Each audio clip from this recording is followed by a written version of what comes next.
Good morning, students. So today we are going to revise chapter metals and non-metals. Okay, I'm going to show you some of the slides and some of the exceptions which we have already discussed when I taught you this chapter metals and non-metals. So let's start the chapter and let's see the slides. So what are elements? That is, element is a chemical substance consisting of atoms having the same number of protons in their atomic nuclei. You will study this in higher classes. Okay. So elements is the purest form of matter. Now 118 elements have been identified, of which the first 98 occur naturally on Earth and other 20 are artificially made. Now these elements can be classified mainly into three types, that is metals, non-metals and metalloids. And in this chapter, we are going to discuss about metals and non-metals. So let's see the physical properties of metals. Metal is a material that is typically hard, opaque, shiny and has good electrical and thermal conductivity. There are 88 metals in the periodic table. Properties of metals. Metals are lustrous, that means they are shiny, mostly when freshly cut. Thus, it is used for making gold, you see, platinum.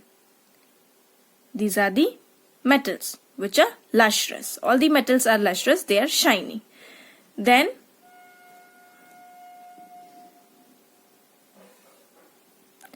metals are malleable. They can be beaten into thin sheets. This can be used for making curved shapes like car fenders, fans, etc. In the down you can see the aluminium foil which we used as for packaging the food. Metals are ductile. This means that metals can be drawn into wires. This property is used for soldering wire, chains, electric wires, etc. Metals are very good conductors of heat. So that is why this property helps in making cooking vessels. You can see in the figure that they can conduct heat. Metals are very good conductors of electricity. They are used in making electric wires and cables. You can see in the figures that. So we use copper wire, aluminium wire, which is the name of metal which is very good conductor of electricity. So silver is the best conductor of electricity and the next best conductor of electricity is copper. But we use copper because it is affordable, it is cheap. Properties of metals. Metals are generally hard, used for making many machinery, building, etc. Because it is hard, so we can use this one. Then they are sonorous, that means if you hit metal, it produces a ringing sound or a feeble sound. This property allows it to be used for making bell. They have high melting point, used in places where there is exposure of high temperature. They have high density. This means that the weight per unit volume is high. As you can see the figures. Exceptions are there. In the down you can see the exceptions are written.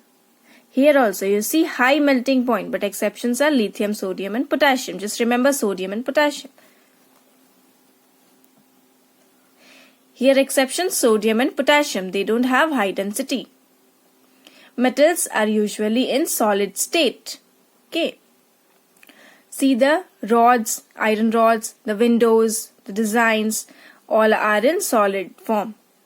But the exceptions are there. The two metals which is liquid at room temperature is mercury and gallium. Then physical properties of non-metals. Non-metals tend to be highly volatile, that is easily vaporized at normal temperature, have low elasticity and are good insulators of heat and electricity. That means it do not conduct electricity. 17 elements are generally classified as non-metals. So you see some of the examples which are given here. Just down in the down: nitrogen, carbon, phosphorus and sulfur. Properties of non-metal. Non-metals aren't lustrous. That means it is dull. They are dull. But the exceptions are there, that metals, with non-metals, the non-metals which is shiny, which gives shiny appearance, are iodine and diamond. Non-metals are brittle. Brittle means they break easily. So they aren't malleable and ductile. Okay, you see, if you hit it with anything like hammer, you cannot beat this into thin sheets. Rather, it gets breakdown. No, it just breaks. So that is why they are brittle. And they aren't malleable and ductile. They don't conduct heat. This helps in making handles for cooking vessels. So both metals and non-metals are useful for us, as metals conduct electricity and heat. So we can cook food. Here, non-metals don't conduct heat. So that is why non-metals helps in making handles for cooking vessels. They don't conduct electricity. So they are good for making protective coverings for wires carrying electricity, right? The plastics, we just use plastic. You can see the copper wire inside, and we coated that one with the plastic or with some substances like non-metals, so that we will not hurt with the electricity. Non-metals are generally soft. But the exception is that what?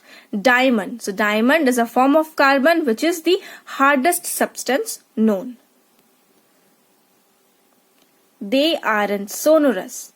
Okay, they aren't sonorous. Sonorous means what? That when you hit a substance, it produces a ringing sound. So it does not produce a ringing sound. Non-metals are non-sonorous. That is, aren't sonorous. The non-metals have low melting point. Okay. Exceptions: diamond. Non-metals have low density. Exception again: diamond. Non-metals are present in all three physical states of matter. That is, it can exist as solid, it can exist as liquid, and it can exist as gas as well. 6 non-metals are solid. Have solid physical state. 1 liquid which is liquid. 1 non-metal which is liquid at room temperature is bromine, and 10 the rest are gases. So you see the difference. Metals are lustrous, non-metals non-lustrous. Malleability: malleable, not malleable. Ductility: metals are ductile, non-metals are not ductile. Heat conductivity: metals are good conductors of heat, non-metals are insulators. That is, it is a bad conductor of heat. Electricity conductivity: metals are good conductors of electricity, non-metals are bad conductors of electricity. Hardness: metals are very hard, non-metals are soft. Obviously exceptions are also there, but we are talking about in generally what happened, generally how metals are and non-metals are. Sonorous: metals are sonorous, non-metals are not sonorous. Metals having high melting point, non-metals are having low melting point. Metals have high density, non-metals have low density. Then what about physical state?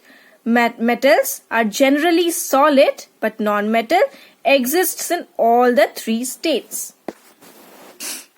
Some of the questions like, why iron used in construction of buildings, bridges and railway lines? So what will be your answer? That metals have high tensile strength and they are very strong. So it can bear a lot of stress. That is why we use iron in construction of buildings, bridges and railway lines. So now you know that metals are malleable, ductile, lustrous, good conductor of heat and electricity. Metals are hard and strong, most malleable and have high melting point and boiling point. The exceptions are there: sodium and potassium. All metals except mercury are solids. Mercury is the only metal which is liquid under normal conditions. Gallium is also. All metals except gold and copper are silvery grey. Non-metals are brittle, soft with low melting and low boiling points. Non-metals are non-conductors of electricity and heat. That is, non-metals are insulators. Graphite is the only non-metal which conducts heat and electricity. Non-metals may be solid, liquid or gaseous at ordinary temperatures. So thank you children. Study well and all the very best for your exam. Thank you. If you have any problem, just comment in the comment box or you can message me in the WhatsApp. Thank you.